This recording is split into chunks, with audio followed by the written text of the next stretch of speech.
Alors, je vous parlais de notre invité qui vient d'arriver. Il s'agit de Fabrice Eppelboin. Bonjour Fabrice. Bonjour. Merci d'être avec nous. Je voulais, alors tu es déjà passé au Monde Moderne plusieurs fois. Je voulais voir avec toi, en fait, parler de la nouvelle attaque, en fait, sur les libertés sur Internet. Je ne sais pas comment on peut appeler ça. Heu, Laquelle? Paul Midi, qui est député macroniste, ancien de McKinsey, qui voudrait mettre fin à l'anonymat sur Internet, hein. Il a fait une tribune dans la Tribune du Dimanche. Heu, Alors, Paul Midi, il est important de souligner que c'est pas juste un ancien de McKinsey, c'est oui, un technicien. Il sait oui, parfaitement de quoi il patron parle, de start-up également, oui. patron de start-up, il sait parfaitement de quoi il parle et c'est exceptionnel dans cet environnement-là où généralement on a des gens qui ont fait des études de droit ou des sciences politiques. Là, on a quelqu'un qui sait parfaitement, qui raconte des conneries parce que, l'anonymat, ça n'existe pas sur internet. C'est Ouais. à la portée que d'une micro-élite qui, de toute façon, ne sera pas, on ne pourra pas les chasser avec les mesures de Paul Midi. Ce qui existe sur internet, c'est le pseudonymat. Et Ouais. donc, très concrètement, si vous enfreignez une loi sur internet, la justice n'a aucune difficulté à vous retrouver. C'est une procédure qui consiste à demander des données d'identification à Twitter ou Facebook et puis ensuite se retourner vers les providers d'accès pour, demander qui est l'identité qui est derrière telle adresse IP. Aujourd'hui, les fournisseurs d'accès, ils conservent les données pendant combien de temps? Officiellement 6 mois, dans la pratique, on a vu avec le piratage de France Travail qu'il y avait, quelque chose comme 20 ans d'archives. Oui, Donc alors là, la c'est loi donne un on va en cadre, mais parler. personne ne respecte la loi, donc théoriquement, ils sont pas censés garder ça très longtemps. Mais dans la pratique, si vous avez fait une infraction sur Twitter et que la justice se réveille 4 mois plus tard, elle peut trouver sans le moindre problème votre identité. C'est le Euh, cas de on a vu Anonymat. le procès en cyberharcèlement là de Magali Berda. Il y a plus d'une vingtaine de personnes, je crois, qui ont été condamnées. Alors oui, Donc après, ça dépend complètement des affaires. C'est-à-dire que Magali mmh, Berda, effectivement, ils sont allés ratisser large. Par contre, Mila, ils en ont trouvé 6 ou 7 sur des dizaines de milliers d'infractions et c'est presque à cette occasion-là qu'ils ont perdu le jeu. C'est-à-dire que si, lors de l'affaire Mila ou d'une affaire similaire, mais Mila est la plus symbolique, ils mmh, avaient inculpé 15 000 personnes, là, l'anonymat serait un vaste foutage de gueule et tout le monde serait conscient que ça n'existe pas sur Internet. Mais mmh. dans la mesure où ils ont baissé leur froc avec l'affaire Mila, et que depuis, ils sont face au fait qu'il y a trop d'affaires, la justice n'a pas les moyens, eh ben, il vaut mieux passer une loi, histoire de repousser le problème à plus tard, ce qu'on fait habituellement, plutôt que de se saisir du vrai problème, qui est qu'il n'y a pas de moyens pour la justice. Il faudrait un Ouais. tribunal dédié, il faudrait une juridiction dédiée, il faudrait des moyens, comme partout ailleurs, et que la justice n'a rien à envier à l'éducation nationale ou à la santé publique. Elle est en faillite, comme le reste. Ouais, donc manque de moyens criant qui fait qu'aujourd'hui on se retrouve, avec des lois impossibles à appliquer en réalité, c'est ça? Ah si, on pourrait les appliquer. Le problème, c'est pas qu'elles sont impossibles à appliquer, le problème, c'est que personne ne les applique. Mmh. C'est qu'on est, on est sorti de l'état de droit et que, selon sa position dans la société, il y a des pans entiers du droit auxquels on n'est pas tenu de se conformer. Typiquement, si, en tant que patron d'entreprise, je commence à faire de la suroptimisation fiscale, Mmh. je suis relativement tranquille, alors que si je brûle ta voiture, il va m'arriver des problèmes. Mais Ouais. on voit tous que si j'avais une autre position sociale dans la cité, eh ben, je pourrais brûler des voitures dans la plus parfaite impunité, mais que par contre, détourner de l'argent, je pense que c'est toujours faisable à tous les Tout niveaux est de la société possible, maintenant. tout est possible en fait avec, Mais on le a vraiment une disparition de l'état de droit, ce qui est franchement inquiétant. Il pourquoi faudrait tu pas dis non plus, pour se focaliser sur les politiques qui n'obéissent pas à la loi. C'est pas les seuls, c'est généralisé dans la société maintenant. c'est-à-dire qu'est-ce qui te fait dire qu'on a une disparition de l'état de droit? Quels sont les signes, Par exemple, le fait que de tirer à la l'AK-47 en centre-ville, c'est illégal. et D'autres ça se fait à éléments, Rennes, hein, ouais, ça se ça se fait fait un peu partout, ouais. Mmh. partout, partout, partout. Alors l'info est verrouillée, mais si tu sais où chercher, ça se fait absolument partout. Mmh. Donc non, non, on a quitté l'état de droit, je ne sais pas où on va terminer, mais très clairement, on n'est plus ni en démocratie, ni dans le cadre d'un état de droit. Ce qui, j'insiste, ne veut pas dire qu'on est en dictature, hein. Il y a encore beaucoup, beaucoup, beaucoup de chemin à faire. Mais on a quitté les rives de la démocratie et de l'état de droit, ça c'est certain. Et pourtant, on a un gouvernement, qui s'acharne, à montrer, hein, qu'il fait davantage pour la sécurité des Français. Opération Place Nette, Gérald Darmanin était lundi, dans le Nord, Macron était à Marseille la semaine dernière pour dire que la lutte contre les points de deal, s'intensifie. La sécurité aussi qui est censée être, mise en avant pour les JO, tout ça c'est quoi? C'est de la com? C'est pas enfin, il y a un aspect com qui est que, tout d'un coup, on s'aperçoit que alors qu'en pratique, en grattant un peu, on s'aperçoit que la situation est très dégradée depuis déjà un bout de temps. Juste, Mmh. elle était, tue, notamment par les médias, mais par les politiques également. Du jour au lendemain, on s'aperçoit que, oh mon Dieu, il y a plein de zones dans lesquelles, bah, c'est les dealers qui font la loi. On fait des sondages, il y a un sondage qui s'est fait à Marseille où Mmh. 65 de la population marseillaise considère que c'est les dealers qui font la loi chez eux et que c'est comme ça. Ouais. Il y a des témoignages de hauts magistrats qui disent à peu près la même chose, et il n'y a pas que Marseille qui est concerné. C'est pas arrivé du jour au lendemain. Mmh. C'est un état de fait depuis très longtemps. Enfin, Marseille, qui est une ville que je connais depuis un bout de temps, où je me déplace depuis un bout de temps, j'y ai des amis. C'est comme ça depuis un bout de temps. On n'a pas découvert ça là, il y a 3 mois et improvisé des grandes opérations, place nette XXL qui Mmh. ressemblent franchement à une marque de lessive. Donc c'est même pas un coup de com', c'est une tentative désespérée de faire en sorte que ça ne pète pas de ce côté-là. Ouais. Sachant que grosso modo, là, l'alternative qui s'offre à nous, c'est guerre ou guerre civile. Donc c'est l'un ou l'autre. Qui pètera le premier? À l'heure actuelle, je serais bien incapable de prédire ce qui va péter le premier, mais c'est évident qu'il y a un truc qui va péter. La société ne tient plus par elle-même. Tu veux dire que là, en fait, on est arrivé à un degré de déliquescence, du corps social où la guerre civile est possible? Mais c'est pas qu'elle est possible, hein, elle est là. C'est juste une question de vocabulaire. Ça Mmh. s'appellera probablement autre chose une fois que McKinsey aura trouvé le terme.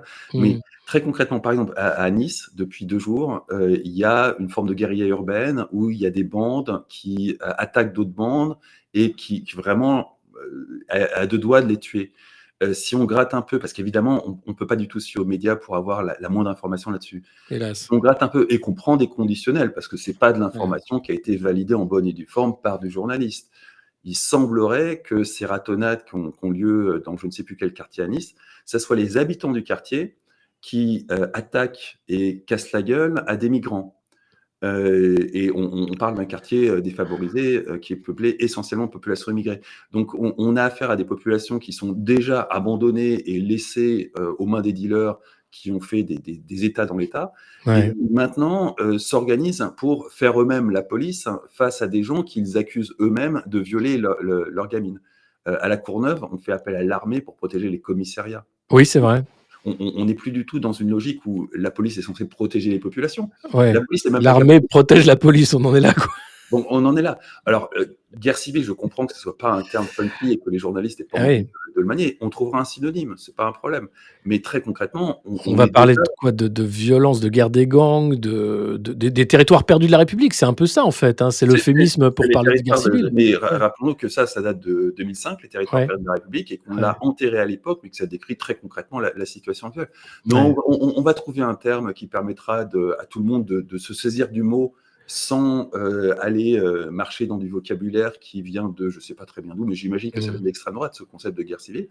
Enfin, toujours est-il qu'à partir du moment Ah, où c'est oui, le Laurent Burton qui avait écrit La France orange mécanique, hein, il y a de ça voilà, quelques bon, années. c'est vraiment vraiment Cette vraiment l'extrême. trilogie là-dessus. Mais oui, mais qui est sur cette thématique-là, en réalité. Malheureusement, oui, oui, oui. Ah beh, c'est le problème, des fachos, c'est qu'ils ont pas systématiquement tort, hein, et le problème, c'est qu'on s'aperçoit que sur tout un tas de sujets, effectivement, ils étaient en avance de phase. La décomposition, de la nation en tant que territoire uni, c'est à l'œuvre. On Mmh. a très clairement des dealers, et ce qui est probablement quelque chose de plus complexe que ça, qui tiennent des territoires dans lesquels l'État français n'est pas en mesure de faire appliquer sa loi et peut au mieux, dans le meilleur des cas, faire, se balader une voiture de flic, toute porte fermée, à un pas, diligent, histoire de pas se prendre des cailloux.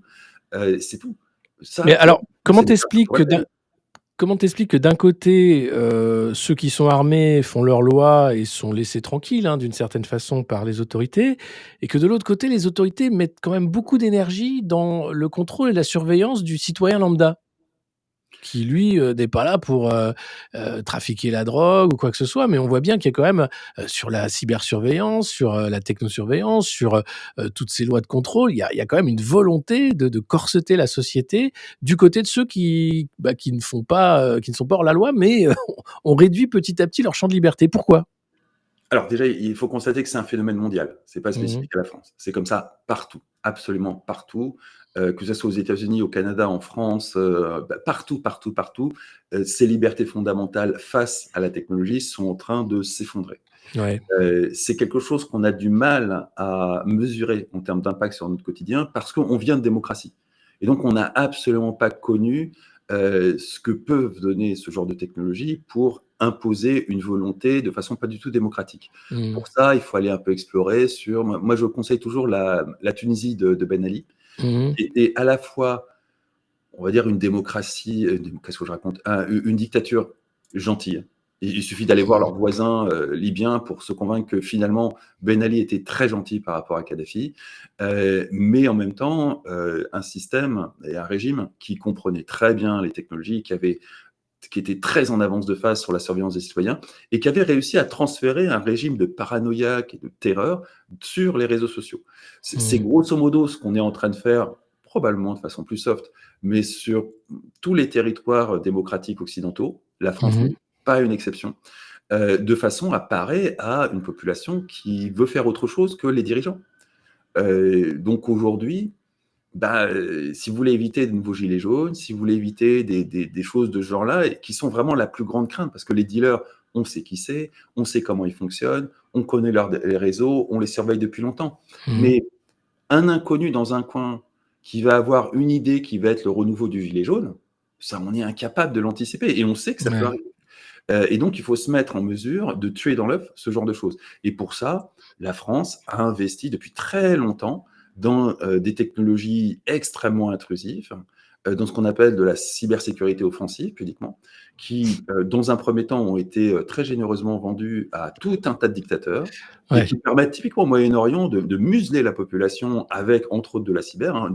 N'oublions pas que des histoires comme Khashoggi, 95% de l'affaire Khashoggi. Khashoggi, c'est ce journaliste du Washington Post saoudien qui s'est fait découper dans une Ouais, ambassade ouais. par les Saoudiens dans une ambassade en Turquie. 95% du travail, c'est de la surveillance électronique et c'est de Mmh. l'électronique. Et ça a été fait par des technologies, alors qui pour le coup ne sont pas françaises, mais qui auraient pu, parce qu'aujourd'hui, depuis l'arrivée de Donald Trump et le retrait de beaucoup de capacités américaines de cette zone du monde, la France a pris le relais. Et aujourd'hui, on a des cybermercenariats gérés dans des entités françaises qui font ce genre de travail de Ça, harcèlement de la tous les population. États le font, hein. C'est pas seulement les Russes et les Chinois, hein. Ah non, non, alors au Moyen-Orient, c'est beaucoup plus que les Russes et les Chinois. Eux, les Mmh. les Russes et les Chinois le font, mais alors au Moyen-Orient, c'est une autre dimension, hein. Mmh. Et ça, la France est très lourdement impliquée, alors que pour l'oppression des opposants chinois ou russes, la France n'a absolument aucun rôle. Ou alors c'est vraiment à l'insu de son plein gré, hein. Mmh. Mais par contre, au Moyen-Orient, elle a un rôle central, totalement central. L'écrasement de toute velléité de renouveau du printemps arabe, la France est un acteur central. Le Mmh. harcèlement, aussi bien de l'opposition politique pro-démocratie que de l'opposition politique de type les frères musulmans, la France a un rôle central et elle a un rôle central avec des technologies qui sont ou qui seront utilisées en France également parce que c'est pas comme si les pro-démocraties On n'étaient pas en France et c'est pas comme si les frères musulmans n'en avaient pas en France. on se rappelle, Amesis, hein, société de surveillance de big data qui avait été vendue à Kadhafi juste avant, la guerre en Libye, hein, ce genre d'exemple. Oui, ok, lourdement participé à l'investigation sur Amésis, Mmh. qui a été ensuite racheté par Bull, puis racheté par Atos, donc qui devrait mourir sous peu. Ouais. Mais c'est l'un des grands acteurs de la surveillance, mais ça c'était il y a 15 ans. Il y a bien plus sophistiqué et bien plus barbare aujourd'hui. Ouais, mais alors justement, tiens, tu parles d'Atos, qui est quand même la société qui est censée assurer la cybersécurité des JO, et qui est, comme tu le dis, en faillite, du moins, dans une passe très difficile. Toi, tu penses que Atos va pas s'en remettre? Ah, je sais pas du tout. Mmh. Il peut y avoir une pirouette financière qui fasse que Atos redémarre. Ce que je sais, c'est que si Atos tombait dans des mains étrangères, ça serait extrêmement sensible. Ouais. Parce qu'Atos a participé à des choses que on n'a pas trop envie que ça se sache à l'étranger. On n'est pas plus éthique que la NSA, hein, on fait le même genre de choses et Bah, oui. Atos est probablement impliqué là-dedans. Donc on peut pas trop se permettre de voir Atos tomber dans des mains étrangères. À partir de là, bon, certes, ils sont dans une situation financière dramatique, mais au vu d'un budget d'État, peut-être que l'État va leur filer un coup de main ou passer les coups de fil qui vont bien pour Mmh. sauver la société et faire en sorte de repousser le problème, parce qu'on ne sauvera pas Atos pour autant. Parce On que ce pourra sera un repousser. scandale d'État, en fait, hein, si jamais les informations tombent, dans le domaine Oui, oui, oui, public. ça sera extrêmement gênant vis-à-vis de gens qui on est dans la même situation que la NSA. La NSA Ouais. écoute le président français. Il est vraisemblable qu'on fasse la même chose avec des alliés, qu'on espionne également leurs industries, tout comme la NSA espionne nos industries pour les filer à leurs industries nationales. Tout le monde fait ça. Le Mmh. problème, c'est que quand on confie ça à une entité privée et que l'entité privée se fait racheter par un État étranger, il y a un vrai risque que tout ça atterrisse sur le bureau d'un journaliste et que ça fasse les fous gras de la presse. Mmh, et comment ça se fait qu'Atos est dans cette situation-là, en fait, alors qu'on avait un champion de la cyber et de la tech en France? Parce que les sociétés américaines sont, fondées et souvent dirigées par, des gens qui comprennent ce qu'ils font et qui sont à l'origine de l'innovation qu'ils exploitent par la suite, et Mmh. parce qu'en France, on file ça à des hauts fonctionnaires. Thierry Breton, hein, qui a été patron de Atos et qui a une retraite chapeau, de plusieurs millions d'euros, hein, et qui lui se défend en disant que, sous son règne, Atos se portait très bien, hein, que c'est pas lui qui est responsable de cette faillite. Heu, il a, je pense, mis en place les raisons de la faillite. On parlait aussi, du hack des données de Pôle emploi. Mmh, 3 personnes ont été arrêtées en France. ouais. Visiblement, c'était un hack très facile. Il suffisait d'avoir le compte d'un conseiller de Cap Emploi et Mmh. ce conseiller avait accès à peu près tout. Non, non, non, non, non, Non, non, c'est bah, tu peux demande. nous expliquer alors un peu Ah, que on ne sait pas techniquement, OK, exactement ce qui s'est passé, mais c'est pas avec un simple compte d'un employé qu'ils ont d'accord. réussi à exfiltrer toute la base de données. Ils ont dû, à partir de ce compte, certainement réaliser pas mal d'opérations, enfin, quelques opérations qui leur ont permis d'exfiltrer de la donnée, et Mmh. on ne sait pas vraiment quelle est la proportion de données exfiltrées. Très objectivement, pour l'instant, on est dans de la gestion de crise en termes de communication, donc c'est Ouais. très compliqué d'y voir clair. On a une espèce d'affolement, de la part notamment de gens qui se présentent comme des insiders de France Emploi et qui racontent des choses qui ne tiennent pas la route et qui relèvent de la gestion de crise. Mmh mh. On ne sait pas très bien ce qui s'est passé, on ne sait pas très bien quelle est la quantité de données qui ont été exfiltrées. On parle de millions de comptes quand même, de données personnelles de millions de comptes? Ouais, on parle de, millions de comptes. De l'autre côté, on parle que seulement 3%, comment ce chiffre est sorti du chapeau, de la base de données aurait été Mmh. exfiltrée. La réalité, c'est que, un, on n'en sait rien, et que deux, il faut jamais perdre de vue une chose, c'est que, les cyberattaques dont on entend parler, c'est celles qui foirent. Ouais, Une bonne cyberattaque sur, France Emploi, personne n'en aurait entendu parler et on se serait ça juste serait passé, aperçu que pouf, ah, il y a 60 millions d'identifiants qui sont disponibles sur le darknet. Donc c'est une bonne occasion de rappeler que de toute façon, qu'il y ait 3 ou 100 de la base de données de France Emploi qui est filtrée, qui ait été exfiltrée, ça sera exfiltré de toute façon. Parce ouais. qu'elle existe, cette base de données sera exfiltrée, que la seule façon de s'en prémunir, c'est d'éviter de recueillir ce genre de données, ou dans le cas où elle est indispensable, la chiffrer et la rendre totalement illisible pour quiconque voudrait l'exfiltrer. Ce qui La n'a pas question aussi de garder des données aussi longtemps, se pose. Est-ce que oui, c'était nécessaire de garder des strates et des strates année après année qui oui, sont oui, même oui. pas des données à jour forcément, hein, Oui, mais oui, tout à pourquoi? fait. Ça peut justifier parce que si tu as, 60 ans, que tu t'apprêtes à prendre ta retraite, calculer tes points et tu es pas tout à fait au point dans ta paperasse, et bah, tu as besoin de Mmh. ces données-là, et sans ces données-là, tu pourras pas calculer ta retraite. Donc ça peut justifier. Par contre, ce genre Mmh. de données, typiquement, devrait être chiffré dans un coin de disque dur, absolument impossible à accéder aussi facilement, et de demander systématiquement des procédures de sécurité. Mmh. Les JO, autre gros sujet de sécurité et de surveillance, on a eu quand même, plusieurs vols de clés USB. Alors il y avait pas forcément des données sensibles dedans et cetera, mais on voit que les JO vont être un terrain de jeu, en fait, pour tester des nouvelles technologies, notamment de surveillance algorithmique, hein, sur les mouvements de foule, sur, des attitudes qui seraient différentes, et les pouvoirs publics nous disent qu'il y aura pas de reconnaissance faciale, c'est pas ça, c'est simplement, de l'algorithme. Qu'est-ce que ça dit, encore une fois, d'une brèche peut-être dans les droits? Tu parlais de on quitte, finalement la société de droit, Ouais. avec ces tests, grandeur nature que vont permettre les JO. Bah, la reco faciale, le plus simple, c'est de lire, l'article de Disclose sur le sujet qui montre qu'en fait, le top départ de la reco faciale sur la vidéosurveillance a été donné par Bernard Cazeneuve, c'est-à-dire avant l'arrivée de Macron, Mmh. que c'est utilisé dans plus de 200 villes, dont des grosses, hein, comme Marseille, que c'est en place depuis, 2015, enfin peut-être pas 2015, mais 2016. Donc ça fait pas loin de 8 ans que c'est utilisé par des tas de gens en France, et que, ils ont essayé de légaliser la rocofaciale algorithmique, sur la vidéosurveillance à l'occasion d'un test pour les JO. Ça a foiré, Mmh. mais ils s'en foutent, c'est en place depuis 8 ans. Donc tout le reste aussi est en place. Il faut vraiment partir d'un principe, à partir du moment où une technologie est disponible, elle est en place. C'est comme ça.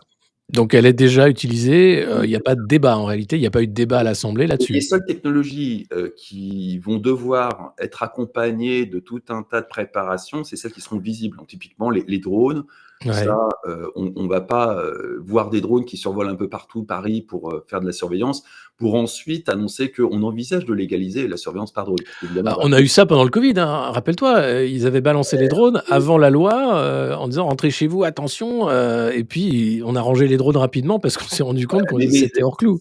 en dehors de ça, tout ce qui est technologie intrusive, on a vu Ouais, Gabriel Lavrieux, qui est journaliste, ouais. s'était fait surveiller par, la DGSI, parce qu'elle enquêtait sur des choses qui dérangeaient l'État. Donc Mmh. on est dans ce monde où toute possibilité, de surveillance est mise en place et puis légalisée par la suite au besoin, et il y a plus aucune limite, plus la moindre limite. Là-dessus, l'enquête de Disclose vraiment.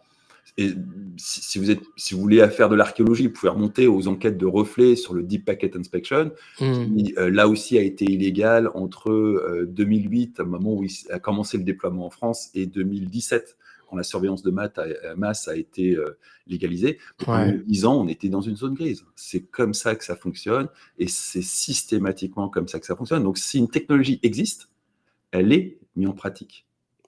D'ores et déjà et peu importe le cadre légal, c'est ça qui est quand même Il n'y a pas de assez cadre légal. inquiétant. Le cadre légal, c'est quelque chose qui marche dans un état de droit. Ouais, On ouais. n'est plus dans un état de droit. On est, encore une fois, j'insiste, ni dans une dictature, ni dans un Ouais. chaos. C'est pas Haïti, hein. Il y a un minimum de droit. Mais l'État se réserve le droit de ne pas appliquer le droit. Et puis il y a une quantité de personnes qui, chacun dans leur domaine, se réservent le droit de ne pas appliquer le droit parce que la fiscalité, ça les arrange pas, parce que la Mmh. législation sur les armes, ça les arrange pas, parce que Dieu sait quoi, ça les arrange pas, la législation du travail, ça les arrange pas. Bon, très honnêtement, c'est parce qu'on tous les gens qui se sont fait livrer un repas à la maison ont bien vu que derrière, il y avait de toute évidence quelqu'un qui ne parlait pas français la plupart du temps, Mmh. et qui, à l'évidence, n'avait pas de papier. Heu, à l'évidence, Deliveroo, Uber et compagnie agissent en dehors de l'état de droit, avec la bénédiction de l'État. Et Et ils c'est le un font nombre sciemment, ouais. de millions. Ouais. Mmh. Et il n'y a plus d'état de droit. Le respect de la loi tient au bon vouloir des citoyens. Alors heureusement, une écrasante majorité qui sont parfaitement conscients que c'est une condition sine qua non du fait que la société ne s'écroule pas, donc qui respectent la loi. Les petits accros de monsieur tout le monde en matière de respect de la loi, c'est de dépasser la limite de vitesse dans sa voiture. Là, Mmh. il y a des radars qui sont impitoyables. Ouais, c'est ça. Il n'y a pas de possibilité, quoique les radars ont été en grande partie démantelés par les gilets jaunes, mais toujours Et les agriculteurs aussi, à nouveau, ouais, ça mais on est là dans un cadre où le moindre dépassement des limites fixées par la loi est immédiatement sanctionné. ouais. Il y a plein de domaines dans lesquels l'état de droit est totalement terminé. Mmh. Mmh. C'est un fait et c'est pas seulement en France, hein. On peut dire que c'est mondial, cet état de fait, où, les États, en fait, se concentrent sur cette surveillance-là parce qu'ils n'ont plus prise sur rien ou très peu de choses. Les trafics, hein, on en parlait, Place Nat XXL et cetera. Il y a aussi, cette agitation, sur l'ingérence étrangère, hein, Mmh. les trolls russes, les trolls chinois et cetera. Est-ce que c'est une façon de détourner l'attention, de dire: «Oui, regardez, on peut encore, faire des choses», ou est-ce que c'est un fait réel? Est-ce que ça change réellement la donne d'avoir, des fermes à trolls, partout dans le monde qui attaquent, C'est un fait soi-disant la réel. France? Les fermatrolles ne sont qu'une petite partie du problème. Ouais. C'est l'équivalent de l'infanterie en militaire, mais Mmh. il y a aussi l'aviation, il y a aussi tout un tas d'autres forces qui sont là. Et les Russes sont vraiment l'arbre qui cache la forêt, parce qu'il y a au bas mot une demi-douzaine d'États qui font en ce moment même de l'ingérence sur l'opinion publique française.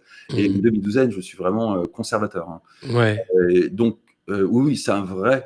pourquoi quand on parle d'ingérence, en France, on parle jamais d'ingérence, des États-Unis, par exemple? Ou alors très Parce que pudiquement? c'est le tabou. Mmh. Il y a des États qui font de l'ingérence de façon claire, nette, dans l'opinion publique française. Alors évidemment, les États-Unis, ils n'ont même pas besoin d'armée de trolls. Hein, ils peuvent le faire avec Netflix ou les fameuses Twitter Files ou plein de choses. C'est ça, ouais. C'est un tabou total. La presse est terrorisée à l'idée d'en parler. Parce que, bon, très concrètement, il faut aussi voir les choses en face. Hein. La presse, c'est des journalistes. Les journalistes, c'est l'une des professions les plus précaires qui soient. Mmh. Et le moindre écart, on l'a vu avec la Rouen, c'est fini. Vous changez de métier. Donc, il y a très, très peu de journalistes qui ont les moyens financiers de prendre ce genre de risque, et très, très peu de journalistes qui sont dans des entités comme typiquement Mediapart, où ils ont l'environnement qui leur permet d'être protégés si jamais il leur arrive un problème, de ne pas se retrouver seuls s'ils sont en garde à vue à la DGSE, comme c'était le cas de Anne Lavrieux, elle est freelance. Ouais. Il faut quand même avoir une sacrée paire pour prendre ce genre de risque et se retrouver toute seule en slip dans une garde à vue à la DGSE, DGSI. Il y a très très peu de journalistes qui ont ce Qui niveau-là. prennent ce risque, hein, c'est sûr, c'est sûr. Bah, Là, il y en a un qui a pris des risques, hein, c'est Julian Assange, qui est en prison pour ça depuis des années maintenant. Hier, il y a eu une avancée, enfin, ou du moins micro-avancée sur la Cour de justice qui donne 3 semaines aux États-Unis pour s'assurer que il ne risque pas la peine de mort s'il est extradé. Ça ne veut pas dire qu'il ne sera pas extradé. Justement, est-ce que Julian Assange, c'est pas celui qui est crucifié pour montrer l'exemple en disant soyez sage, sinon voilà ce qui vous attend. alors, Julian Assange, tu peux le voir de deux façons. Si évidemment tu n'es pas pour sa mise à mort. Moi, je le vois comme un canari dans la mine de charbon de la démocratie. Et le fait qu'il soit en train de mourir, les canaris étaient là pour mourir. Et quand ils mouraient, ça voulait dire que tout le monde allait mourir. C'était juste une avance de phase. Ouais. Donc, moi, je vois Julian Assange vraiment comme le canari en train de crever au fond de la mine de charbon de la démocratie. La situation de Julian Assange est juste un indicateur de ce qui va nous arriver à tous. Tu peux aussi le voir comme une figure christique qui se sacrifie pour le péché de l'humanité et pour et éventuellement obtenir une forme de rédemption pour ceux qui suivraient son chemin. Et objectivement, il coche les cases en matière de figure christique. Toujours est-il que non, c'est pas une avancée ce qui s'est passé, c'est juste une petite pause. Oui, c'est ça. D'un point de vue géopolitique, c'est une catastrophe. Ouais. Il faut quand même bien voir que les seuls à vouloir sa libération aux États-Unis, c'est la gauche. Et que si demain il se retrouve aux États-Unis, on va avoir des manifestations dans tous les sens pour pousser Biden à libérer Julian Assange, et Biden est coincé. Soit il laisse les choses se faire et il aura encore moins de votants pour l'élection présidentielle qui arrive, soit il libère Julian Assange et il aura son aile droite qui le lui reprochera et qui ne votera pas. Donc de toute façon, Julian Assange, et ça c'est vraiment le hasard des calendriers, est un énorme problème pour la puissance américaine. La meilleure solution aujourd'hui, c'est de reculer l'échéance, idéalement après les élections américaines, de façon à ce que Biden n'ait pas à gérer le problème de Julian Assange. Clairement, oui, oui. Et puis, de toute façon, la famille compte faire appel à la Cour de justice européenne, etc. Donc, c'est encore des années derrière les barreaux qui se profilent pour Julian Assange. Il faut demander à des juristes, est-ce que tout ça va reculer le tout de 3 mois Ouais. ou est-ce qu'on va reculer ça de plus de 9 mois? Et dans quel cas, effectivement, ça permet d'aller au-delà des échéances de la présidentielle américaine, ce qui est vraisemblablement le but du jeu, parce que Assange, en étant condamné, ne serait-ce qu'exfiltré vers les États-Unis, sera un énorme caillou dans la chaussure de Biden. Ouais. Il y a, on voit dans les guerres, on parlait d'ingérence, etc. Et Assange avec Wikileaks a dénoncé cette machine de guerre et de propagande. Aujourd'hui, on a l'impression que tout s'accélère. Que ce soit sur l'Ukraine, l'attentat au Crocus à Moscou, tout le monde y va de sa théorie. Même si l'État islamique a revendiqué, on a l'impression que peu importe qui revendique, c'est pas ça qui compte. Est-ce qu'on est arrivé dans la fin de l'ère de la post-vérité qui avait débuté un peu avec la campagne de Trump? Est-ce qu'on va entrer dans un moment où finalement l'info, la réalité, ça vaut plus rien? Ce qui compte, c'est le récit des uns et des Ça autres. n'a plus la moindre valeur. Je pense qu'à partir du 7 octobre, on a basculé dans un monde où la vérité n'a pas la moindre importance, que ce soit pour les journalistes, qui sont les premiers responsables de cette situation, ou Mmh. pour le Pékin moyen qui s'improvise journaliste et qui raconte absolument n'importe quoi à partir du moment où ça lui permet de conforter un narratif qui s'est déjà bien implanté. Mmh. Tout le monde, au final, sert son narratif. Les journalistes en premier. Et c'est certainement ça qui est la situation la plus terrifiante aujourd'hui. De Qui voir que les journalistes font pas leur boulot, en fait. Ils l'ont jamais vraiment fait, pour être tout Mmh. à fait honnête, mais le décalage entre les faits et le narratif qui servait était relativement minime. Mmh. Aujourd'hui, il faut Énorme. éliminer tellement de choses pour suivre tel ou tel narratif. Ouais. Les opinions se sont tellement polarisées que, d'un côté comme de l'autre, vu qu'il n'y a pas plus grand monde au milieu, d'un côté comme de l'autre, on est obligé de mentir sur mensonge et Mmh. d'accumuler un nombre de mensonges et surtout d'effacer une quantité faramineuse de faits qui, si on les mettait au milieu de leur narratif, détruiraient l'ensemble. Et j'insiste, c'est pour tous les camps, tous les camps. Bien sûr, mais est-ce qu'il y avait pas, prenons le 11 septembre, par exemple, qui a été le prétexte pour, envahir l'Irak, hein, Il n'y avait et pas de faire réseaux et sociaux. C'était non, mais le il y siècle. avait pas et surtout, il y avait un narratif dominant. C'était quasiment impossible d'aller contre les mensonges, de l'administration Bush. Oui, il n'y avait pas de réseaux sociaux. Aujourd'hui, c'est possible de faire narratif contre narratif et c'est pas que les réseaux sociaux. Est-ce qu'il y a pas aussi, là, des camps qui se sont formés justement après le 11 septembre en disant: «Il faudrait peut-être qu'on booste un peu notre communication sur cette aile-là»?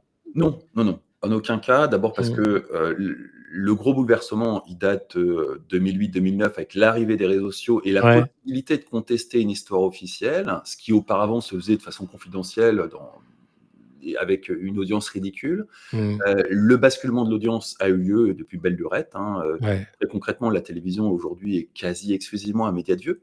Mmh. La moyenne d'âge des téléspectateurs des journaux télévisés, tourne autour de 65 ans. C'est ça. Ce qui fait qu'on s'aperçoit à peu près chaque année, parce que l'information glisse sur le journaliste, il ne la retient pas.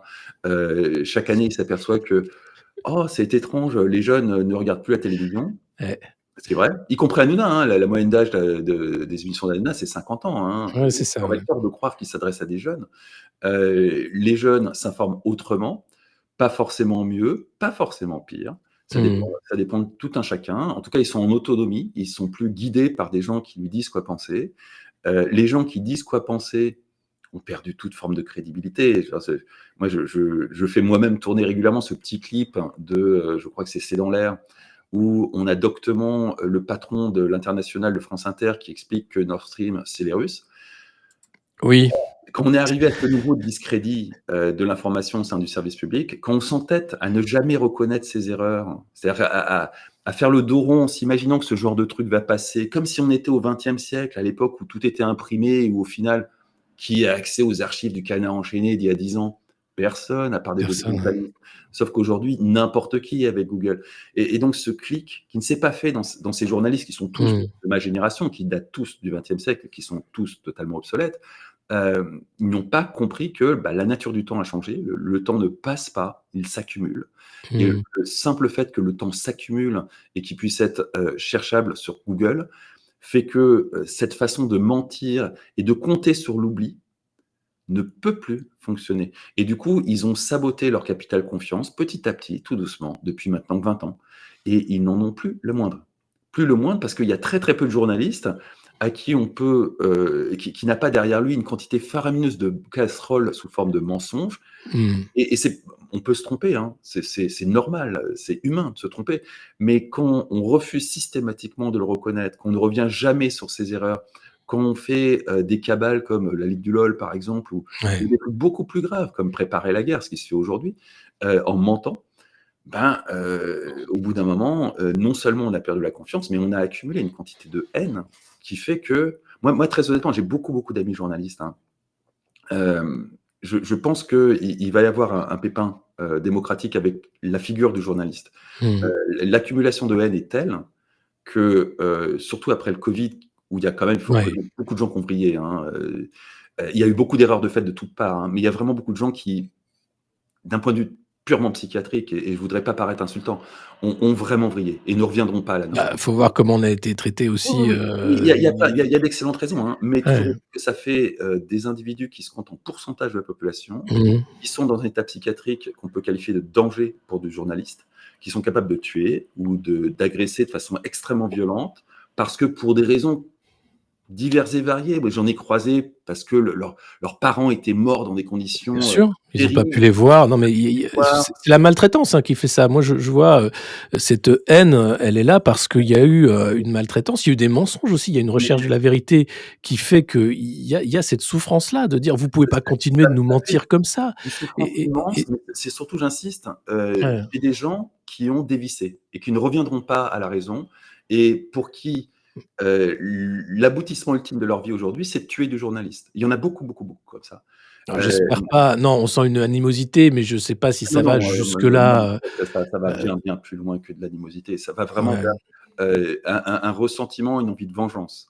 Et alors surtout avec la chasse aux conspires, alors ah des gens qui se sont fait, Oui, alors ça, c'est sûr que leur des angoisse et parce qu'ils étaient eux-mêmes perdus dans des délires avec, non, mais plateforme. c'est-à-dire que ça aide pas quand tu as des gens comme Conspiracy Watch qui font un travail de sape finalement, qui n'essayent pas de remettre en cause un narratif officiel, qui font un travail de protection, hein, d'un certain, camp, le camp Un de la un narratif, propagande. le Un problème c'est narratif, que on va dire, ça n'aide pas. Ce qu'il faudrait, c'est essayer justement de dire: «Mais on attendez, n'aura pas, on heu» n'aura pas. bah, Les moi, j'essaye de boîtes faire ça. Enfin, c'est qui ont important de préparé dire: ça, «Attendez, vous pouvez, essayer». C'est pour ça qu'on compte sur les réseaux sociaux. On est en direct sur X, on est, sur YouTube et cetera. On n'a que ça, on n'est rien du tout, mais aidez-nous parce que, on essaye justement, d'avoir, bah, des gens comme toi, Fabrice, qui prennent la parole, de parler de ces sujets-là et de dire: «Attention, vous pouvez oui, encore faire confiance moi je suis à des encore sain journalistes». d'esprit, et j'insiste, il y a un pourcentage important de la population française qui ne s'est jamais remis du Covid, qui ne s'en remettra jamais, Mais qui ça, c'est sûr, c'est psychologiquement une a cassure. C'était le décroché Great Reset, hein. et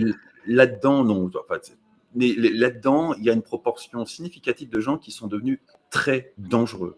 Mmh. Le fait que RSF ait commencé à faire des listes de journalistes, ce qui me semble hallucinant venant de Ouais, RSF, enfin, c'est toujours est-il dingue, c'est qu'ils dingue. ont ouvert la boîte de Pandore. Les états généraux de la presse, moi m'inquiètent parce que justement c'est une réponse, en termes de protection, plutôt que justement mettre Et il sur la faut les table toutes protéger. les dérives du journalisme. Non, mais je vais plaider leur cause 5 minutes. Mmh. Beaucoup de journalistes sont vraiment en danger. Les journalistes qui font de l'information avec leur tête à l'antenne sont vraiment en danger dans leur quotidien. Ils ont peur, ils ne prennent plus les transports en commun. Ils ont peur de se prendre un coup de Mais parce couteau. qu'ils font pas leur boulot. Attends, s'ils ont peur, Ils c'est peuvent, qu'il y a un ils souci peuvent. en Ils réalité. ont besoin de payer un loyer, ils savent très bien D'accord, mais moi aussi, mais je fais pas ce que boulot-là, tu vois? Je fais différemment les choses, et écoute, c'est on est dans une période sombre de l'histoire. C'est facile. Moi, je passe mon temps à me mmh, rappeler en ce moment de ce que me racontait ma grand-mère qui a vécu la guerre comme résistante, avec mon grand-père à Paris, et ce qu'elle me racontait des collabos. ouais, Et oui, c'est un trait français. oui. Et c'est un trait qui touche 80% de la population, on va pas se cacher. C'est pas juste une petite carton de méchants. L'essentiel de la population française a une mentalité de collabo.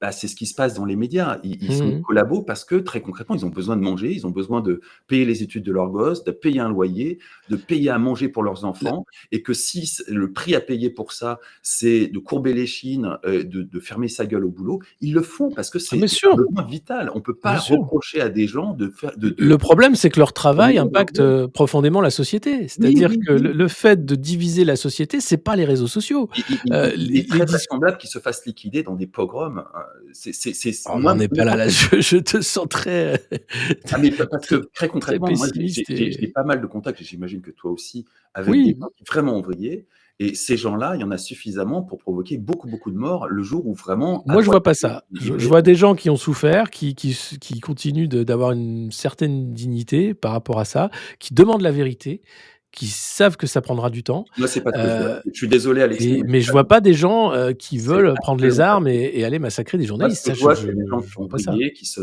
n'ont plus rien à foutre de la vérité, pas plus que les journalistes, qui sont enfermés dans un Alors ça narratif oui, le problème souffrant, sur le rapport à la vérité et au réel, ça c'est un vrai problème. délirants, qui s'arment, qui se préparent. Mais tiens, pa sur le réel, au-delà de ceux qui s'arment, et j'en ai pas vu moi personnellement, mais sur le rapport au réel, il y a, de plus en plus en réalité, ces théories du complot deviennent mainstream, hein. On en parle, on en fait les choux gras. On prend l'affaire récente, de Kate, Windsor, la princesse de Galles, photos truquées, retouchées pardon, mise en scène parce qu'elle n'apparaissait pas. Derrière, tout le monde qui dit: «Mais attendez, cette photo est truquée, c'est parce qu'elle est morte» et cetera et cetera. Réponse, une vidéo et là, la vidéo, c'est: «Mais c'est une fausse vidéo, c'est l'IA» et cetera. Pourquoi on en arrive à ce degré-là de défiance, vis-à-vis des sources, officielles? Parce que les sources officielles mentent. Mmh. Nord Stream est un merveilleux exemple. Ah bah oui, ça Les sources officielles mentent. Donc au bout d'un moment, elles ont perdu toute forme de confiance. ouais. Heu, Kate Middleton, bon, elle a fait une énorme bêtise en retouchant effectivement une photo pour des raisons qu'on ignore complètement, mais toujours est-il que, voilà, elle a pété la confiance. Donc elle aura des théories conspires sur le dos jusqu'à la fin de ses jours. Ouais. C'est le prix à payer quand on a rompu la confiance qu'on avait établie auparavant avec un public. C'est le prix que paye le journalisme aujourd'hui, C'est hein. ce que tu dis, voilà, c'est pour ça que je voulais faire le lien parce qu'en fait, c'est cette rupture de confiance qui rend les gens fous. C'est qu'à un moment on dit: «Mais pourquoi vous êtes à ce point-là manipulateur? Quel est le besoin?» Parce que mais le besoin, c'est de manger. C'est Ah, il Kate Winslet, elle a pas besoin de manger, enfin là, tu vois, c'est autre chose. Non, Kate Winslet, c'était pas une question de manger. D'abord, c'est un mode de communication, le secret, qui a été la norme dans cette famille et dans la Ouais, République anglaise. Donc, ils sont un peu entre 2 mondes et ils se font difficilement au monde de la transparence qui s'offre à eux ouais. et maladroitement. Mais c'est anecdotique, Mmh. c'est pas catastrophique. Ce qui est catastrophique, c'est la situation et je pense qu'il faut vraiment avoir un minimum de compassion pour ces gens-là. Des milliers de journalistes qui sont obligés de cacher des informations pour présenter un narratif qui leur permettra de conserver leur travail, Mmh. et qui représente 90% des journalistes en Ah France. oui, oui, c'est clair, Les ça c'est vrais clair. méchants qui auraient les moyens de dire la vérité ou juste de claquer la porte parce qu'ils ont un patrimoine qui leur permettrait de dire: «Non, moi je ne participe pas à cette entreprise», c'est une poignée. C'est une poignée. L'écrasante majorité, Mais c'est des gens qui sont dans la précarité et qui ont besoin de manger. si tu prends le cas de Tucker Carlson, c'est un peu ça, il s'est fait virer de Fox News parce qu'il parlait des machines à vote, entre autres, hein, et Il là dit il des conneries, hein, sur les machines à vote, soyons oui, clairs, hein. bien sûr, il a été attaqué, Fox News a perdu des millions, hein, suite à ce qu'avait dit, Tucker Carlson. N'empêche qu'aujourd'hui, il se présente comme indépendant, et c'est un succès, sur Oui, X oui, notamment.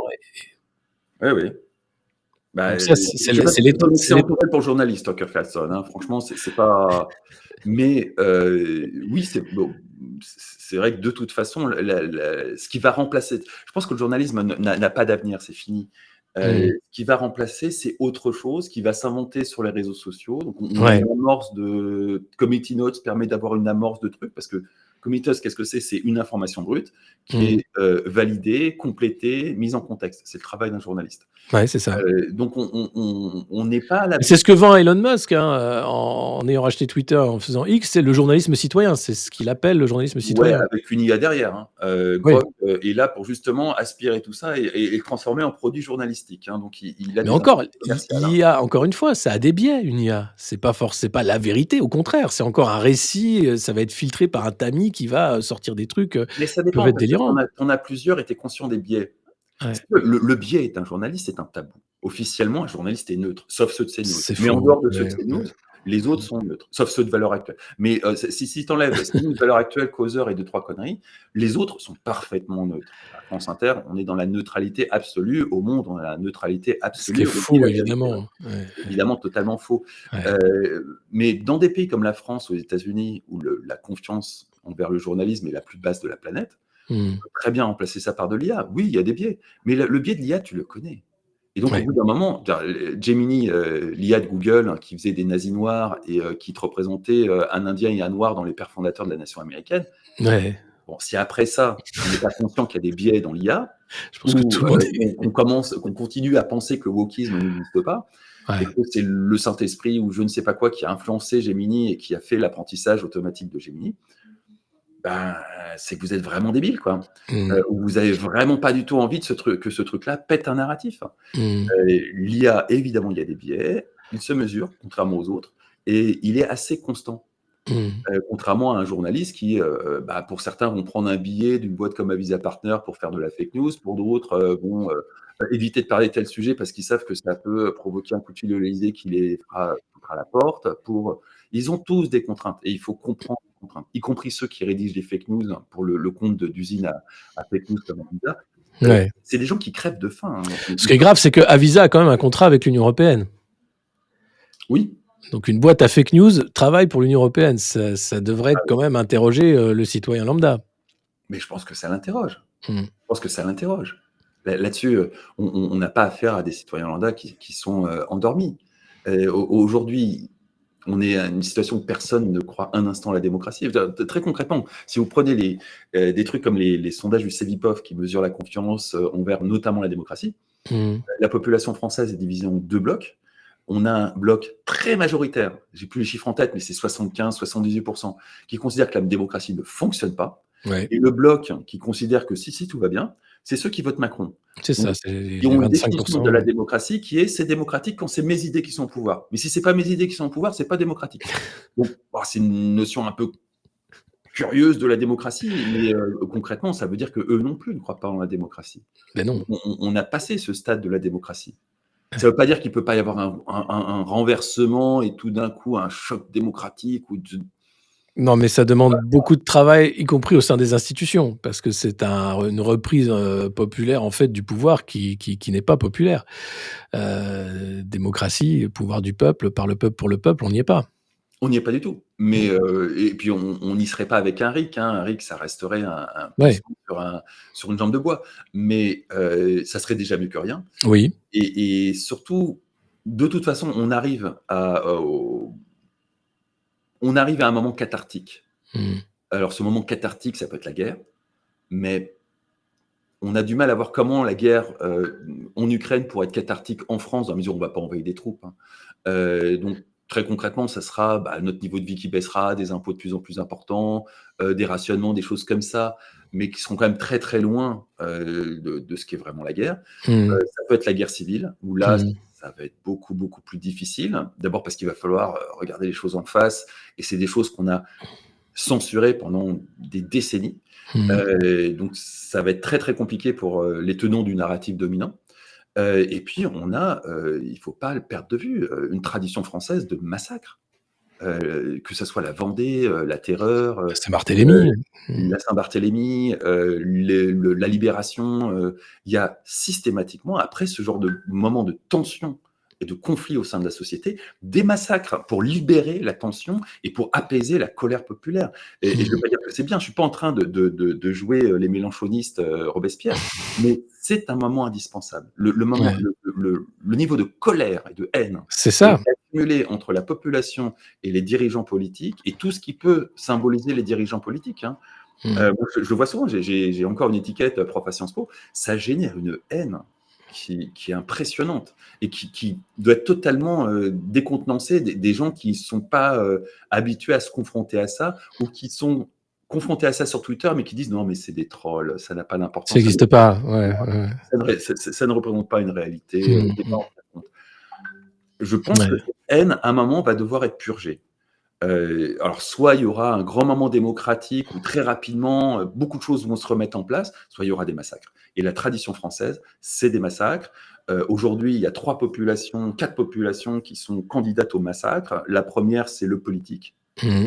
C'est ce qu'a vu Nathalie Kosciusko-Morizet en avance de phase. C'est une fille très intelligente qui a immédiatement compris, avant tout le monde, qu'il y avait un réel danger, une menace physique vis-à-vis du personnel politique. Il s'est dit: «Ciao, je vais ailleurs».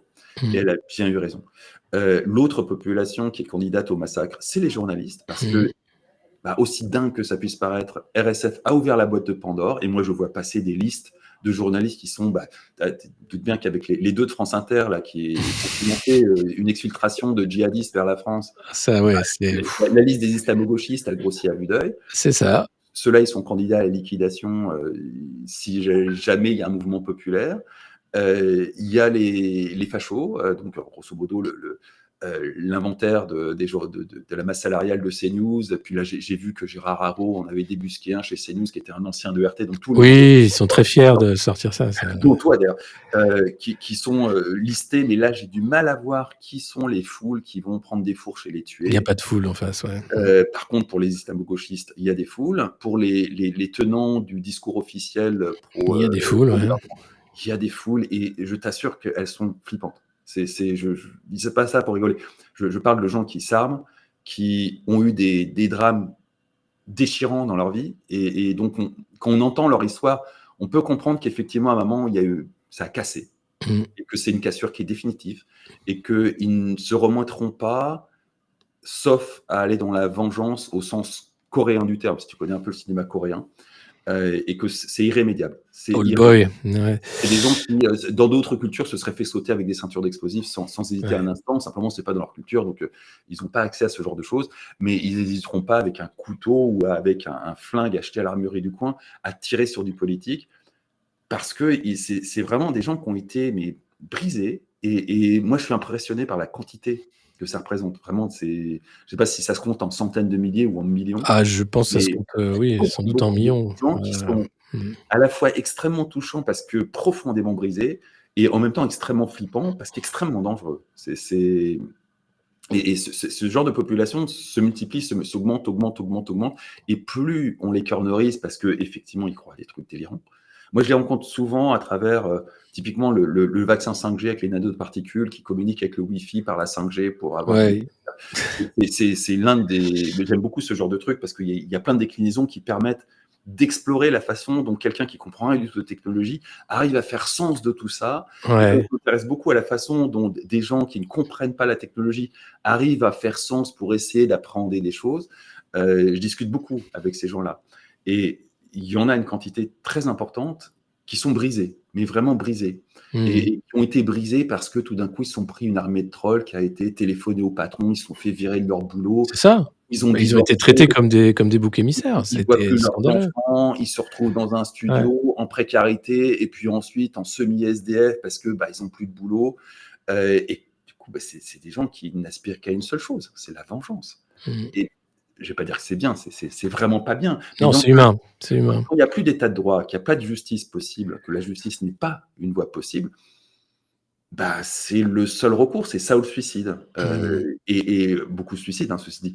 Mais Ouais, beaucoup, oui. C'est d'abord contre la violence, la je pense première. qu'il va y avoir beaucoup qui vont se suicider en tuant quelqu'un. Même si c'est pas dans les traditions françaises, habituelles, heu, Mmh. ça va se multiplier et je pense qu'on va arriver vers un moment cathartique. J'espère que ce moment cathartique sera un changement radical de pouvoir et une espèce de choc démocratique où on va démultiplier les référendums à tout va pour que en l'espace de très peu de temps, tout d'un coup, la population française ait la sensation qu'elle est Bah, à nouveau sortent du carcan, quoi. C'est tout simplement ça. Moi, je pense que c'est effectivement mais la voie la moins violente possible.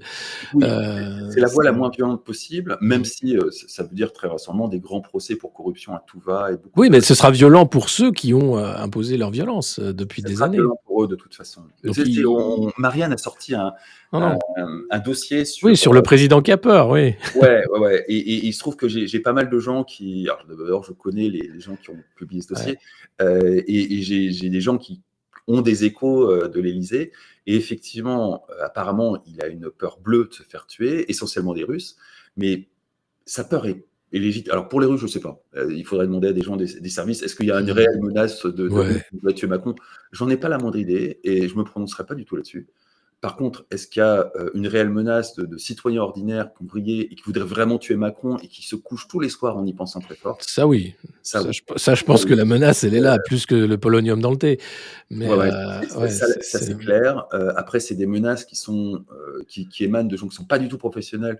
Donc on peut imaginer que des services de sécurité sont aptes à gérer ça, mais mais il y avec. avait déjà eu un réseau qui avait été démantelé de pied nickelé, qui voulait tuer Macron, c'était l'an Oui, oui, mais dernier. ça, c'est des Ce gens genre qui de sont truc, vraiment dans l'activisme d'extrême droite, qui sont ouais, bien voilà. organisés. Non, non, là, je te parle de gens qui sont pas du tout dans l'activisme d'extrême Ah, droite. des gens qui vont arriver à un meeting, ils vont Je passer te dans les parle mailles et vraiment ouais. du mec qui, j'ai plusieurs exemples en tête, mais j'en ai un en particulier d'un type qui croyait à je ne sais plus quelle théorie loufoque, qui était évidemment idiote, mais peu importe, il y croyait très, très fort et il s'est fait prendre par une meute de trolls qui ont trouvé, où est-ce qu'il était, qui ont trouvé son identité, qui ont trouvé l'identité de son employeur, qui ont Ah ouais. harcelé son employeur, et commencé à porter des dommages, notamment sur les commentaires Google. Donc l'employeur a vu Mmh. son business en danger, il a viré le gus et quelque part, en tant que patron, il a bien fait parce qu'effectivement, la menace sur cet employeur s'est arrêtée. Donc, il a sauvé son entreprise, probablement sauvé beaucoup d'emplois en liquidant ce type. Mais ce type s'est retrouvé en déshérence, a divorcé, ne voit plus ses gosses. Donc, sa Ouais, désespérance c'est ce dont tu a parlais sur augmenté, le augmenté, désespoir, ouais. augmenté, Ouais. augmenté. Et il a littéralement vrillé. Et c'est quelqu'un qui, objectivement, est dangereux.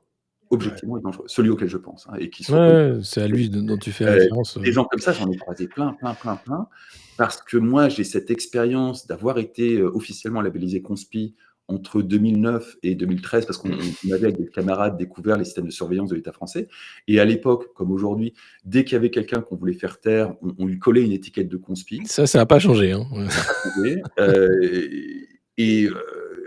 et donc j'ai du coup pendant 4 ans vraiment, régulièrement croisé des gens comme ça, qui s'imaginant que je faisais partie aussi des gens qui étaient persuadés que les Illuminati ou je sais pas quoi, me confiaient, leur vision de la surveillance où là c'était, des implants cérébraux de la part de je ne sais pas quelle secte machin. J'en ai vraiment croisé beaucoup et Ouais. gardé au du coup, une certaine forme de compassion avec ces gens-là, parce que beaucoup, en fait, il leur manque des clés de lecture techniques. C'est tout con. Pour une très large partie, ils sont face à des dispositifs techniques qu'ils ne comprennent pas, qui veulent Mmh. comprendre, des gens qui en face mentent et du coup, bah, ils essaient de comprendre ce que c'est qu'un vaccin ARN. Aussi la difficulté de l'accès à l'information, hein, parce que dans le Clairement, marécage total, tu as un paquet de clairement. fake news et cetera et donc aller vers une information Bah, qui est quand même c'est un le métier plus qu'on appelle le proche de journalisme. l'information, c'est du boulot, ouais, ouais et ça fait Le que métier beaucoup de des gens journalistes, ça ouais, s'apprend. Croiser une information, ça s'apprend. voilà. Heu, aller trouver des vrais experts, et essayer de comprendre ce qu'ils racontent, ça s'apprend ou à défaut de trouver, l'expert qui va être capable de vulgariser, ça s'apprend. Mmh. Heu, quand on est face à un corpus de savoir dire moi typiquement, je comprends bien les technologies numériques, mais, la bio, j'y comprends rien du tout. Enfin, j'y comprends Mmh. rien du tout. J'ai un bac scientifique des années 80, donc c'est l'équivalent d'un master 2 aujourd'hui, j'imagine. Mais, c'est ça me permet pas de comprendre ce que c'est qu'un vaccin ARN pour autant. Donc pour moi, la dernière fois que j'avais étudié un tant soit peu sérieusement l'ARN, c'était dans la duplication cellulaire, la prophase, anaphase, télophase, où tu as de l'ARN qui sert juste à dupliquer ton ARN. Mmh. L'ARN messager, pour moi, c'était ça et il se trouve que c'est pas vraiment ça. Donc Mmh. j'ai dû, pour comprendre ce que c'était que ce putain de vaccin, bah, reprendre quelques bases, trouver, des amis qui étaient capables de me vulgariser des sujets, puis arriver petit à petit à comprendre vaguement quel était le concept du vaccin ARN et en quoi ça n'avait rien à voir avec le vaccin de Pasteur, que Ouais, lui c'est ça. dit. Ouais, non, c'était très Heu, compliqué, hein. mais j'ai fait des études scientifiques et j'ai autour de moi des tonnes de médecins, dont des chercheurs de haut niveau, et j'ai les moyens de décrocher mon téléphone et leur demander: «Tu as pas 10 minutes à m'accorder, s'il te plaît? J'aimerais Mmh. bien comprendre ce que c'est que ce truc parce que là, je trouve pas la doc», mais ça, il y a pas eu la moindre démarche du gouvernement pour ne serait-ce que faire un peu de pédagogie sur, voilà ce que c'est que l'ARN, hein. On va faire un petit dessin animé qui va vous expliquer l'ADN, l'ARN messager, comment on arrive à, faire produire un truc, sur commande en quelque sorte par une cellule, plutôt que de lui faire croire à, ce qui était le la version Pasteur. On lui faisait croire à une infection, elle développait des anticorps. Là, c'est complètement une autre façon de Mmh. poser les choses. Tout ça, c'est des programmes pédagogiques et ça aurait Ouais. pu être mis en place dès le premier jour par le gouvernement. Ça a pas été le cas, hein. On a eu, de la coercition, on a eu de la propagande, on a eu de la censure, mais on n'a pas eu de Et pédagogie. pour rebondir sur Paul Midi, ça n'a pas été le cas parce qu'on a affaire à des crétins qui n'y comprennent rien et Non, qui c'est n'ont faux. pas Ouais. appris ça à Sciences Po. On a affaire à Olivier Véran. Le mec est neurologue. Ouais, Il ouais. comprend parfaitement ce que c'est qu'un vaccin ARN. Parfaitement. C'est quelqu'un qui aurait pu, préparer 2-3 émissions de télévision et nous dire: «Écoutez les gars, je suis pas juste ministre de la santé, je suis médecin. Je suis médecin neurologue de très haut niveau. Alors, la neurologie et l'ARN, c'est pas tout à fait le même secteur, Est-il de mais très haut niveau si, si, si, maintenant si, qu'il se recycle en chirurgie esthétique? Je il sais se pas. recycle en chirurgie esthétique pour le fric. C'est un médecin de très haut niveau, de vraiment de très haut Ah niveau. ouais, OK. Et en tout cas, il a très, très, très largement le niveau pour expliquer de Ouais. façon pédagogique ce que c'est qu'un vaccin ARN. Si on avait fait ne serait-ce que cette étape, Mmh. alors évidemment, ça aurait posé des difficultés pour affirmer péremptoirement que, 1 semaine d'expérimentation sur 4 milliards de personnes Suffit. Ouais, équivalait à 2 ans de recul scientifique. ouais. Là-dessus, Il y a ça et moi ce que j'ai vu de la période Covid, c'est, aussi le fait que par principe, les responsables politiques souhaitent prendre les gens pour des cons, hein. L'idée c'était il faut pas rajouter de la complexité parce que ça veut dire qu'ils vont pas comprendre et donc on préfère leur mentir ou censurer des informations pour ouais, que ces à abrutis qu'on l'heure des gouverne soient charges, d'accord. à l'heure des Ah, charges, je voudrais pas avoir l'air de les défendre, hein, mais à l'heure des charges, pour moi, être confronté à ces gens-là sur le terrain du numérique, hein, et ouais, quasiment au quotidien, les miens ils aussi, comprennent hein. eux-mêmes. Ils n'y comprennent rien du tout. C'est de la Mmh. magie pour la plupart d'entre eux. Oui. Donc ils sont déjà dans ils sont eux-mêmes dans les gens à qui il faut simplifier les choses parce que sinon c'est trop compliqué. Mmh. Paul Midi, c'est le premier à poser une connerie telle que, l'anonymat. Oui. mais à être en mesure intellectuellement de savoir qui dit des conneries. Mais il le Tous fait les sciemment, c'est de la démagogie, hein. prédécesseurs étaient sincèrement convaincus des conneries qu'il racontait. Ouais, ouais. Là, on a affaire à quelqu'un qui sait qu'il ment. Il sait Mmh. parfaitement qu'il ment. Mais c'est la première fois. Et la lutte contre l'anonymat, c'est une vieille histoire. Et il Mmh. doit y avoir une dizaine de politiques qui ont porté ce genre de truc. Pas plus tard que la semaine dernière, on avait Najat Vallaud-Belkacem qui prônait de C'est restreindre à formidable. 3 gigaoctets. Ça veut Ouais. dire il faut bien se Mais mettre à la ça sort d'où ça? Attends, parce que c'est pourquoi Najat Vallaud-Belkacem, ancienne ministre de l'Éducation, revient dans les médias comme ça d'un coup alors pour sortir ça? Ça vient d'où? derrière Il y a un ça, lobby il y a derrière, il y a un Najat, truc. Cédric, tout ça, ça n'existe pas. Ce qui existe, c'est Microsoft. Ouais, Najat a vendu l'éducation nationale à Microsoft, tout comme ouais. Cédric a vendu un peu tout ce qui restait à Microsoft. Tout ça, c'est en fait un lobby qui a remplacé tous les décisionnaires du numérique politique Mmh. depuis belle lurette, ça date du Parti socialiste, et qui a acheté dans un premier temps le Parti socialiste et par la suite La République en marche. Mmh. C'est à ce même lobby Microsoft qu'on est en train de donner les données de santé des Français, qui vont, par effet rebond, détruire la sécurité sociale, hein, parce qu'à partir du moment où les Américains ont les capacités à prédire l'avenir de la santé de tout un chacun à partir de nos données, eh ben, ils seront en mesure de faire des mutuelles qui seront Mmh. imbattables par rapport aux mutuelles classiques, ce qui fait que le C'est système ça, hein. mutualiste va Ouais. s'effondrer. Comme le système de la sécurité sociale, lui, diminue comme peau de chagrin, compensé malgré tout par un système mutualiste qui a le même principe, hein. Tout le monde cotise pour assurer le risque de tout le monde. Il y a des Mmh. gens qui cotisent plus que les autres parce qu'ils sont plus vieux, plus machin, mais pas dans des proportions phénoménales. Avec du prédictif sur les données de santé, bah, typiquement, ta cotisation santé à toi, elle sera d'1 million de dollars par mois parce que l'algorithme va dire que oulala, ce type va avoir un cancer dans l'année qui vient, faut surtout pas l'assurer, ça va nous coûter un bras. Alors que la mienne, alors que je fume, sera de 10 euros par an Mmh. parce que mes données de santé, avec le prédictif, indiqueront que je suis tranquille. Donc le résultat, c'est que les mutuelles traditionnelles disparaîtront corps et âme. Il restera des mutuelles ultra individualisées en termes de risque de santé face à une sécurité sociale qui fondra comme neige au soleil et on va faire disparaître le système de sécurité sociale qui est un des fondamentaux de notre système Clairement, complet. c'est l'étape d'après, hein. Ouais, ouais, je suis d'accord. C'est Mmh. l'étape d'après, c'est en cours, c'est fait. Et ça, c'est exactement la même chose que Najat Vallaud-Belkacem. Donc C'est elle sort en fait, pour sortir cette limitation de débit, comme Alors non, ça, Najat, elle est dans une volonté de réapparaître, médiatiquement. ouais, Là, elle est en train d'essayer de récupérer la direction de Sciences Po. Si c'est pas ça, on lui d'accord. donnera un autre à s'arranger. Mais ce qui est Mmh. intéressant, c'est que, elle a été en roue libre, en impro dans une interview, en s'imaginant que la rigueur scientifique n'avait pas lieu d'être dans le numérique et Ouais, elle a sorti 3 gigas. C'est comme intéressant ça. parce que c'est à peu près le poids d'un update, Microsoft. Ce qui veut dire très concrètement que cette personne n'a jamais été empêchée d'allumer son PC à cause Ah d'un bah non. update Microsoft. Il faut peser quand même ce que ça veut dire. Ouais, Ça veut dire qu'elle n'a jamais été devant un PC. Jamais. comme beaucoup, hein. Mmh. Non, non, non. Il y a très peu de monde qui n'a jamais vécu un update impromptu de Windows. C'est Très, très peu de monde. C'est là où j'insiste. Non, c'est pas comme tout le monde. Pas du tout comme tout le monde. Je pense que 90 de la ont eu population affaire à ça, ouais. française, Attention, à plaf, un moment, ça elle allumait redémarre son PC en disant: «Ah, je vais me faire j'ai absolument besoin d'aller commander un truc là tout de suite avant de» et et paf, bam, 3 heures. et tout le monde a vu le truc avec 3,7 gigas de téléchargement en cours. Temps restant, 2 heures, bim, C'est ça, ouais, tout le monde, tout le hop, monde. tac, tac et donc ça permet de voir non seulement l'immensité du ridicule et d'ignorance Ouais. crasse de la chose technique, mais le fait que ces gens vivent dans un monde qui n'a absolument aucun rapport Mmh. avec le nôtre. Ils vivent avec des secrétaires, avec des serviteurs et ils sont encore dans ce 20e siècle où l'ordinateur, c'était pour la secrétaire, mais pas pour eux. Eux, Ouais. éventuellement, ils ont un smartphone, mais un ordinateur, oui, ils en ont 3, 4 à la maison, machin, mais c'est pas un outil du quotidien. Mmh. 3 gigas, c'est une donnée théorique.